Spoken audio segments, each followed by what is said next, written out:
Thanks, Brandon, Vice-Chancellor, guests. It's a very real pleasure to be here today.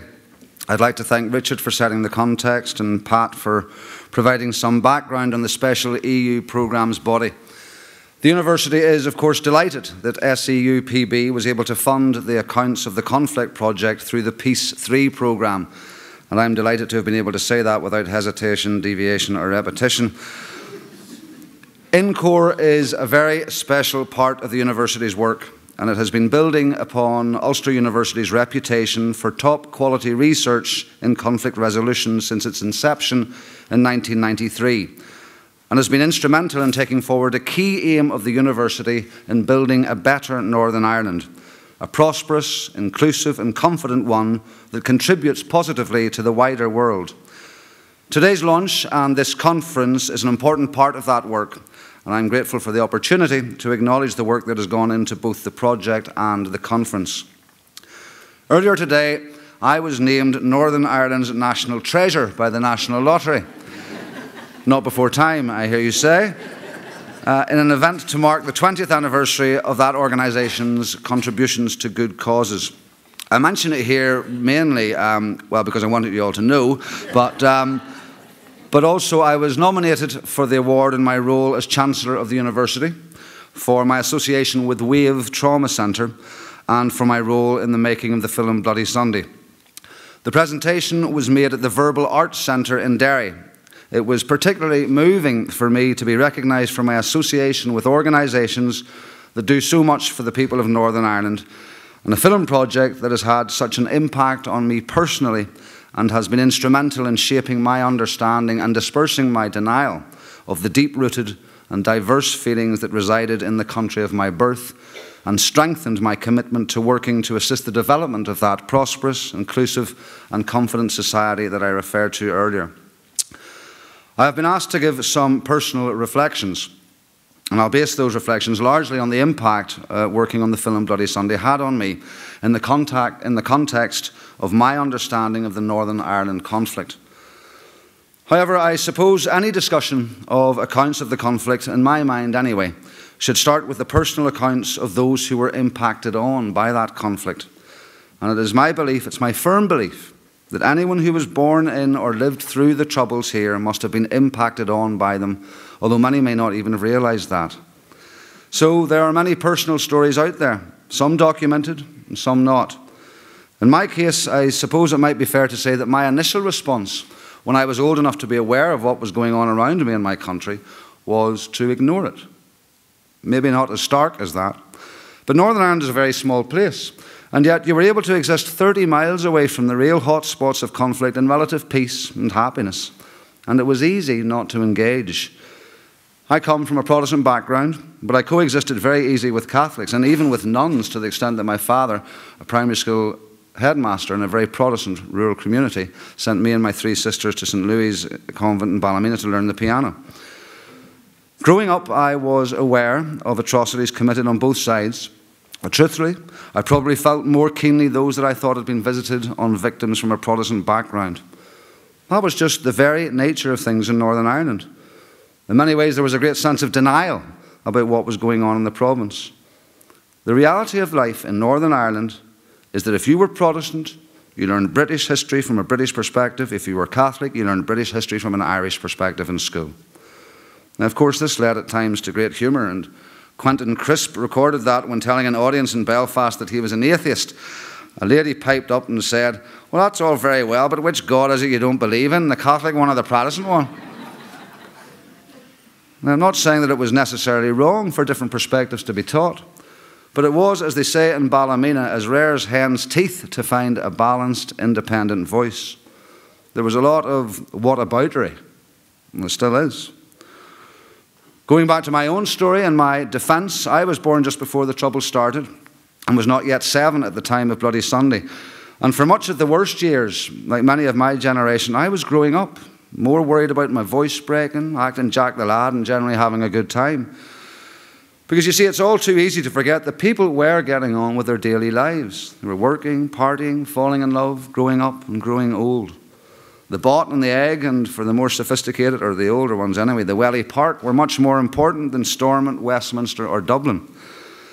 And then I was away in my early 20s, leaving the troubles behind. Of course, my family was still in Northern Ireland, and the troubles, as is the case with many of you here, have formed the backdrop to most of my adult life. However, I was in some ways once removed and came from a generation in Northern Ireland where we sort of didn't want to acknowledge the troubles in our country. My involvement with Bloody Sunday shook my indifference, if indifference it was. But before I discuss that experience, maybe as we're about storytelling, I can share a friend's story, and a very moving story it is, so forgive me if I falter. Like me, he came from a rural community, in his case, a Catholic community, far removed from the worst of the troubles, but very aware of what was going on. Attending school in Derry at the time of Bloody Sunday, he described vividly to me the eerie and tense silence that filled the Derry air when he was allowed to return to the city 5 days after the shootings. That silence, he told me, has haunted him ever since.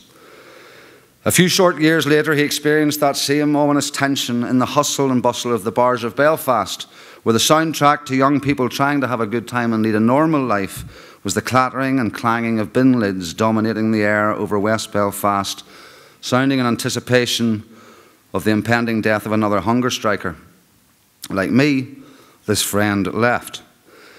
Then, one day, a Saturday afternoon in March 1988, whilst working in a bar in a London suburb, pictures of 2 British Army corporals being dragged from a car during a funeral procession in West Belfast came on the TV. They were battered by a mob and eventually shot dead.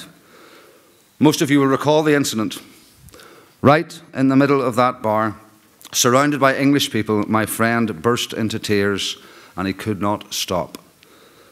The tears, he thought, had been pent up for all those years, and were because of what was happening in his country and what was being done in his name. When the tears stopped, he determined to come back and do what he could to bring about change. He did, and he continues to strive to influence change and to encourage a greater mutual understanding of the stories of others. I hope my friend will forgive you if I tell you it's the Secretary of the University of Ulster, Eamon Mullen, to whom I owe a great deal. For me, I think my involvement with the Bloody Sunday project was that moment. It was important for me, not only as an actor, but for my understanding of myself as an Ulsterman. It helped me realise that this had been the watershed, and that the ensuing 30 years of conflict in Northern Ireland were in large part due to what happened that day in 1972. For it was on that night that young men all over the country joined up with the IRA in a sense of rage and injustice at what had happened, a lot of whom went on to commit terrible atrocities.